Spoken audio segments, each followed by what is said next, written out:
ठीक है।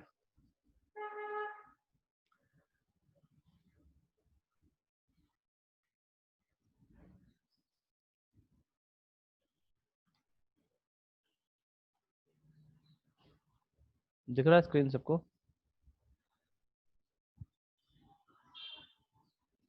स्क्रीन दिख रहा है ना सबको?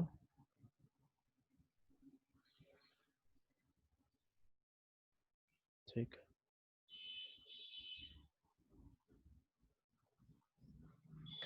देन नेक्स्ट देखिए, यहाँ पे और भी एग्जांपल्स हैं। ये हमारे पास आईपैक नोमेनक्लेचर है। ये जो अभी आपको मैंने बताया था, ये मेरे पास ओल्ड नेमिंग है। ठीक है, राइट, लेफ्ट और फंक्शन ग्रुप का ये मेरा ओल्ड नेमिंग है। पुराने तरीके में ऐसे नेमिंग करते थे हम। ठीक, अब हमको क्या देखना है? आईपैक नोमेनक्लेचर देखना है। ठीक, तो आईपैक नोमेनक्लेचर में हम ठीक इसका उल्टा चलेंगे, या यूं कह रहे कि जैसा हमने रूल्स पढ़ा है उस रूल्स को हम फॉलो करेंगे। कौन से रूल्स? तो हमें एक स्ट्रेट चेन ढूंढ के लेना है हर जगह। ठीक है, जैसे यहाँ पे देखिए, जो नेमिंग है वो नेमिंग इस तरीके से आएगी, अल्क ऑक्सी अल्केन। ठीक है, अल्क ऑक्सी अल्केन। तो इस अल्क ऑक्सी अल्केन में मुझे एक स्ट्रेट चेन ढूंढ के लेना है। स्ट्रेट चेन कौन सा होगा? तो जो बड़ा कार्बन का चेन होगा वो मेरा स्ट्रेट चेन होगा। मैं यहाँ पे लिख दे रहा हूँ, first find the straight chain. ठीक है, first find straight chain containing the functional group ether as well as other functional group if present। ठीक है, ये काम आपको करना है। स्ट्रेट चेन ऐसा होना चाहिए जिसमें ईथर भी चला आए और कोई दूसरा ग्रुप भी प्रेजेंट है तो वो भी चला आए। अब यहाँ पे देखिए कि सबसे पहले मेरे पास यहाँ पे CH3 लिखा गया है। यहाँ पे CH3 जो है वो ढक गया लिखने की वजह से, तो CH3O, और फिर आपके पास CH2 और CH3 है। ठीक है, तो आईपैक नेम क्या कहता है? सबसे पहले आप लॉन्गेस्ट चेन को ढूंढो। तो यहाँ पे जो मुझे लॉन्गेस्ट चेन देखने को मिलेगा वो मिलेगा 1 और 2। ठीक, ध्यान रखना है कि ऑक्सीजन के साथ अगर बटा हुआ हो, ऑक्सीजन के साथ जो कार्बन जुड़ा है दूसरे साइड में, हमें वो लॉन्गेस्ट चेन में कंसीडर नहीं करना है। तो इस चीज को हम कैसे याद रखेंगे? इस चीज को ऐसे याद रखना है कि जब भी आपको ईथर का फंक्शनल ग्रुप दिखे, आप क्या करेंगे? उसे इस तरीके से पार्टीशन दे देंगे। ठीक, पार्टीशन देने का मतलब है कि आप क्या कर रहे हो कि मॉलिक्यूल को एक तरफ स्ट्रेट चेन मान के चल रहे हैं और एक तरफ आप उसका ब्रांच मान के चल रहे हैं। ठीक है, तो इस तीनों मॉलिक्यूल में हम ऐसे इसको पार्टीशन दे सकते हैं। ठीक, इस मॉलिक्यूल में हम यहाँ पे ऐसे पार्टीशन दे सकते हैं। ठीक है, अब आप देखिए, ये जो हो गया ये मेरा ब्रांच कहलाएगा। ठीक है, और इधर साइड का जो हो गया ये मेरा स्ट्रेट चेन।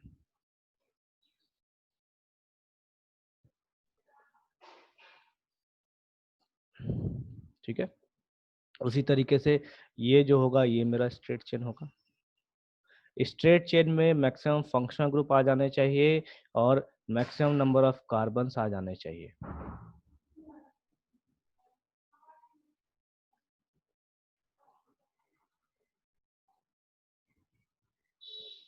ठीक है, देन तीसरा एग्जांपल को आप देखिए। तीसरा एग्जांपल में ये मेरा स्ट्रेट चेन है। ठीक है, इस स्ट्रेट चेन में हमको यहाँ पे डबल बॉन्ड देखने को मिल रहा है। ठीक, और ये जो होगा ये मेरा ब्रांच हो जाएगा।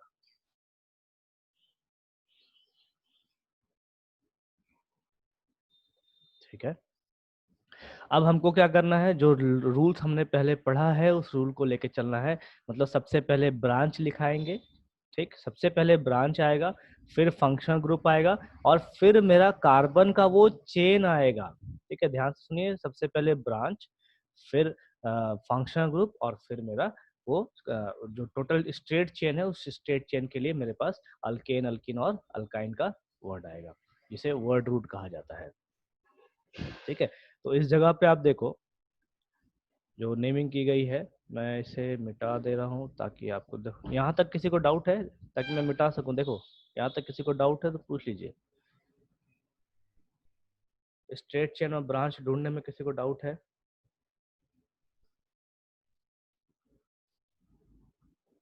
बाकी लोगों को?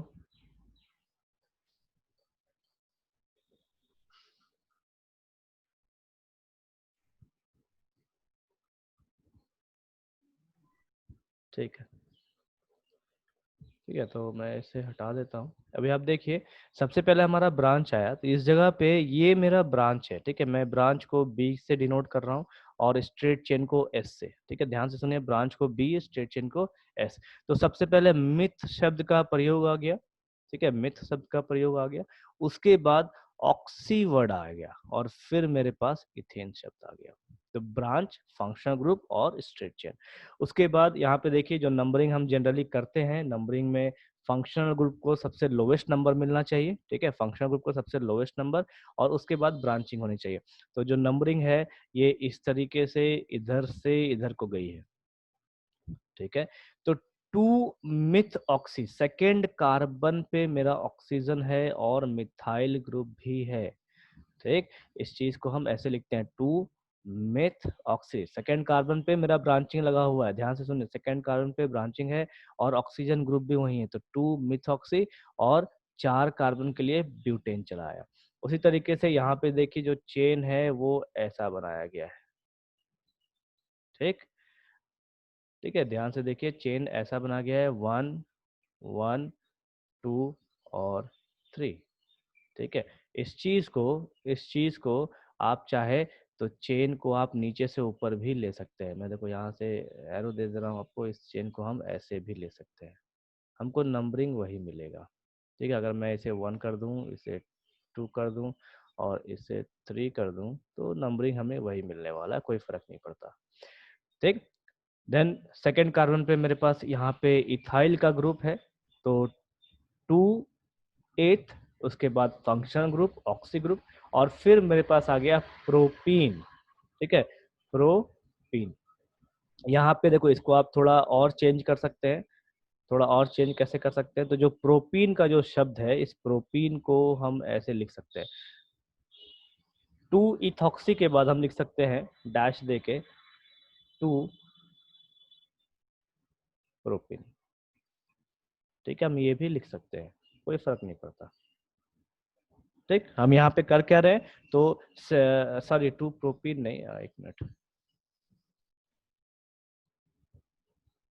इसे इसे ऐसे लिखना होगा। अगर हम सेकेंड डबल बॉन्ड को पोजीशन बता रहे हैं, तो हम इसे ऐसे लिख सकते हैं, 2 इथॉक्सी प्रोप 2 इन। ठीक है, हमने क्या किया, 3 कार्बन के चेन को डिफाइन कर दिया और साथ में डबल बॉन्ड के पोजीशन को भी डिफाइन कर दिया। तो ये भी अगर आप लिखेंगे तो ये भी गलत नहीं होगा। देन नेक्स्ट हमारे पास साइक्लो ग्रुप का नेमिंग करते हैं। ठीक है, साइक्लो ग्रुप में देखिए, यहाँ पे एक चीज इंपॉर्टेंट क्या है, तो साइक्लिक कंपाउंड में जहाँ पे ऑक्सीजन होता है, उसकी नंबरिंग 1 होती है। हमेशा इस चीज को ध्यान रखिए, ये मेरे पास फिक्स पोजीशन होगा। ठीक है, हम हमेशा उसको 1 नंबर देंगे साइक्लिक कंपाउंड के लिए। ठीक, देन यहाँ पे देखो 1 2 3, उसी तरीके से यहाँ पे 1 2 3। अभी जहां जहां जहां पे 2 और 3 लिखा है, इसका मतलब है कि हर जगह पे कार्बन अटैच है। ठीक है, तो इस कार्बन के लिए, जो सेकंड कार्बन है यहाँ पे दूसरे फिगर में देखिए, उसके लिए ये ब्रांच हो जाएगा। ठीक है, उसके लिए ये ब्रांच हो जाएगा, इसीलिए यहाँ पे 2 मिथाइल शब्द का प्रयोग हुआ है। और एक इम्पॉर्टेंट चीज, साइक्लिक कंपाउंड में जब हम ईथर की बात करते हैं साइक्लिक कंपाउंड में, तो वहां पे इपॉक्सी वर्ड यूज करते हैं। ठीक है, इस चीज का ध्यान रखें आप लोग। ठीक, मैं बार बार बोल रहा हूँ, लिख लिख के प्रैक्टिस कीजिएगा। ठीक है, इपॉक्सी वर्ड देखिए, यहाँ पे इपॉक्सी नाम लिखा गया है। जब भी इपॉक्सी शब्द का प्रयोग हो, इसका मतलब है कि ईथर का जो कंपाउंड है या ईथर का जो फंक्शनल ग्रुप है वो हमेशा साइक्लिक के लिए यूज किया जा रहा है। ठीक। देन तीसरा एग्जांपल देखिए, जो हम हेक्सेन पढ़ते हैं, हेक्सेन में एक कार्बन रिमूव कर दिया गया है और यहाँ पे ऑक्सीजन लगाया गया है जिसकी नंबरिंग 1 से स्टार्ट की गई है। और नंबरिंग कैसा है, तो ऐसा घूम के इधर से ऐसा आ रहा। आप चाहे तो इसे एंटी क्लॉकवाइज भी घुमा सकते हैं। ठीक है, आप चाहे तो इसे ऐसे भी घुमा सकते हैं, कोई फर्क नहीं पड़ता नंबरिंग का। ठीक, लेकिन एक ट्रेंड लिया जाता है जो हम क्लॉकवाइज लेके चलते हैं। इसका नाम क्या हो जाएगा, इपऑक्सीपेंटेन, जिसे ओल्ड नेम ऑक्सेन के नाम से भी जाना जाता है। टोटल कार्बन कितने हैं इसमें, टोटल कार्बन देखिए यहाँ से लेकर के यहाँ तक सिर्फ 5 कार्बन है। ठीक है, और एक कार्बन की जगह पे ऑक्सीजन है, तो साइक्लिक के लिए इपॉक्सी वर्ड आ गया और टोटल 5 कार्बन है, इसीलिए पेंटेन। यहाँ पे हम साइक्लिक शब्द का प्रयोग नहीं करते, जैसा मैंने आपको पहले कहा था कि अगर साइक्लिक कंपाउंड है तो वहाँ हम साइक्लिक शब्द का प्रयोग करते हैं, लेकिन ईथर के केस में नहीं करते हैं। ईथर के केस में हम इपॉक्सी वर्ड का प्रयोग करते हैं। तो ये मेरा न्यू नेम है। ठीक है, ये मेरा न्यू नेम है और ये मेरे पास ओल्ड नेम है। कुछ कुछ कंपाउंड ऐसे हैं ओल्ड नेम वाले जो आज भी ओल्ड नेम से ही यूज किए जाते हैं, जैसे ऑक्सीरेन। मैं यहाँ पे इंपॉर्टेंट मार्क कर रहा हूँ, इसको ध्यान से ध्यान रखिएगा आप। ठीक है, आप अपने नोट्स में भी इंपॉर्टेंट शब्द का प्रयोग करेंगे, ऑक्सीरेन। ठीक है, उसके बाद ऑक्सेन, ये सभी ये इंपॉर्टेंट टर्म है जो आज भी ओल्ड नेम से ही एग्जाम में पूछे जाते हैं।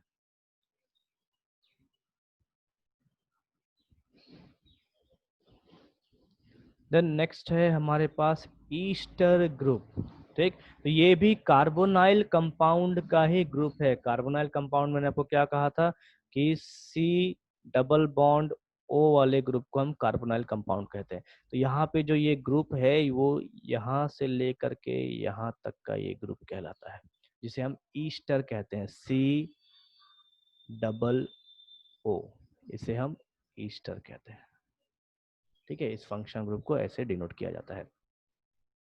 अब देखिए इसमें जो नेमिंग है, ये नेमिंग इस तरीके से की जाती है, अल्कनोइड अल्काइल। ठीक, अल्काइल अल्कनोइड, इस टाइप से हम नेमिंग इसका करते हैं।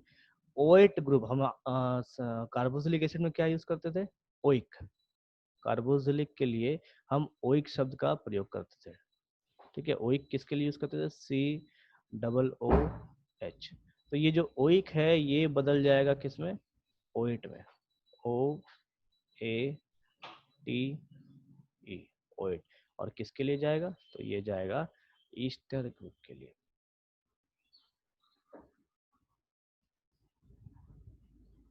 ठीक है, अभी नेमिंग देखिए, अल्कनोएट, एक साइड का वर्ड जो है अल्कनोएट हो गया और दूसरे साइड का जो वर्ड है वो अल्काइल हो गया। तो जब हम इसे लिखेंगे तो लिखेंगे ये राइट साइड का पहले और लेफ्ट साइड का बाद में, अल्काइल अल्कनोएट। ठीक है, एग्जाम्पल आप देखिए, HCOOCH3। ठीक है, तो यहाँ पे सबसे पहले ये राइट साइड का वर्ड आएगा और फिर लेफ्ट साइड का वर्ड आएगा। तो राइट में मेरे पास क्या है, ये मिथाइल ग्रुप है, जो मिथाइल शब्द यहाँ प्रयोग हुआ। उसके बाद ये जो कार्बन है यहाँ पे, ये इस कार्बन को नंबर 1 पोजीशन दी जाएगी। ठीक है, तो इसको मैं ब्रांच भी कह सकता हूँ। जैसा ईस्टर में हमने पढ़ा ब्रांच और स्ट्रेट चेन, वैसा ही हमें यहाँ पे भी लेके चलना है। तो ये मेरा ब्रांच हो जाएगा और इधर का मेरा स्ट्रेट चेन हो जाएगा।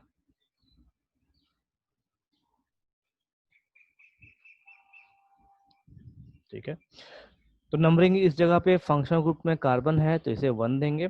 तो मिथाइल चला आया ये आर राइट साइड के लिए, ये जो मिथ है मिथेन है ये चला आया मेरा लेफ्ट साइड के लिए, और ये जो ओएट है ये चला आया मेरा फंक्शनल ग्रुप के लिए।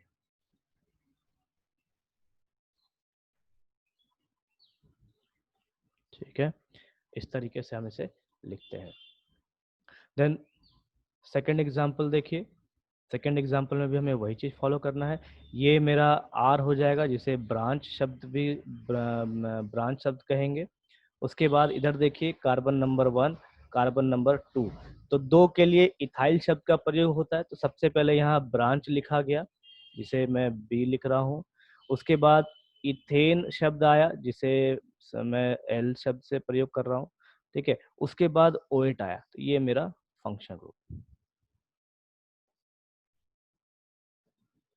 देखो जो रूल्स है वो रूल्स स्ट्रिक्टली हमें फॉलो करना है। ठीक, हम अपने मन से अपना कोई रूल नहीं बना सकते। देन एग्जाम्पल नंबर 3 को देखिए, ये मेरा वापस से C2 है, इधर दो कार्बन है और इधर में जो कार्बन है उसकी संख्या है 3, 1 2 3। तो ये मेरा ब्रांच हो जाएगा, जिसे R कह लीजिए। ये इधर साइड में मेरा L हो गया लेफ्ट साइड, और ये मेरे पास फंक्शनल ग्रुप आ गया।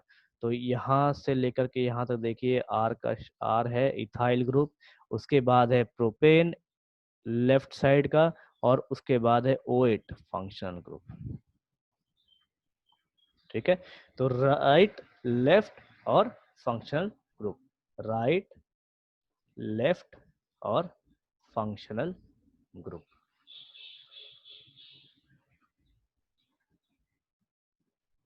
ठीक है, इस चीज को आपको फॉलो करना है।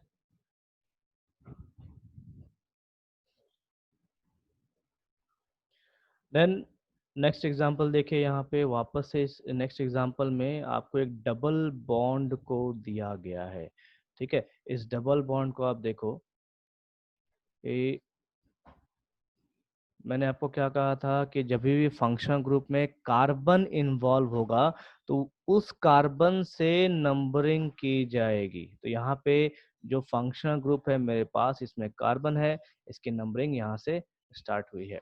ठीक है, तो वापस से मेरा ये जो राइट साइड है ये मेरा ब्रांच कहलाएगा, राइट साइड वाला मेरा ब्रांच हो जाएगा, और जो लेफ्ट साइड वाला है वो मेरा स्ट्रेट चेन कहलाएगा। ठीक है, तब देखिए नेमिंग इसकी कैसी हो गई, इथाइल, यहाँ पे C2 है मेरे पास, तो इथाइल। उसके बाद टोटल 4 कार्बन है, 4 कार्बन के लिए ब्यूट शब्द का प्रयोग किया गया। फिर तीसरे कार्बन पे डबल बॉन्ड है, तीसरे कार्बन पे डबल बॉन्ड है, और पहले कार्बन पे हमारा ओएट ग्रुप लगा हुआ है। ठीक है, पहले कार्बन पे हमारा ओएट ग्रुप ईस्टर ग्रुप लगा हुआ है। तो इस तरीके से हम इसे लिखेंगे। अभी देखिए यहाँ पे हमने ओएट का पोजीशन डिफाइन नहीं किया। ठीक है, इस जगह पे देखो ओएट में पोजीशन डिफाइन नहीं किया गया है, जैसे यहाँ पे डिफाइन किया गया है।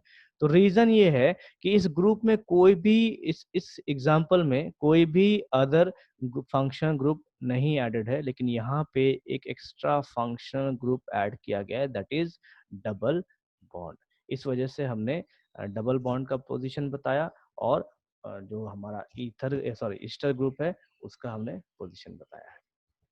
ठीक है, तो नेमिंग आपको जो रूल्स है वैसे ही फॉलो करके चल रहे हैं। देन नेक्स्ट है हमारे पास अमीन्स। अमीन्स का जो ग्रुप है ये अमोनिया से आता है, NH3 से। ठीक है, ये अमोनिया से आता है अमीन्स का ग्रुप। ठीक उसी तरीके से लिखते हैं जैसे अल्कोहल लिखा जाता है। ठीक, देखिए यहाँ पे दोनों का एग्जाम्पल दिया गया है कि जैसे हम अल्कोहल लिखते हैं वैसे हम अमीन्स को लिखते हैं। ठीक, यहाँ पे अल्कोहल में OL यूज होता है, अमीन में पूरा का पूरा वर्ड यूज करके लेते हैं AMINE। In the IPAC system of nomenclature, amines are named similar to alcohols. The longest continuous carbon chain having maximum number of amines determines the root name. ठीक है, सेम चीज फॉलो करना है, जो longest chain होगा वो मेरा straight chain कहलाएगा। ठीक है, और बाकी हम जैसे पोजीशन डिफाइन करते हैं वैसे ही इसमें भी डिफाइन करेंगे। ठीक, यहाँ पे देखिए ब्यूट 3 इन 2 अमीन। जो चेन में नंबरिंग की गई है, दूसरे कार्बन पे अमीन ग्रुप है और तीसरे कार्बन पे मेरा डबल बॉन्ड है। तो इन दोनों के पोजीशन को यहाँ पे बताया गया है।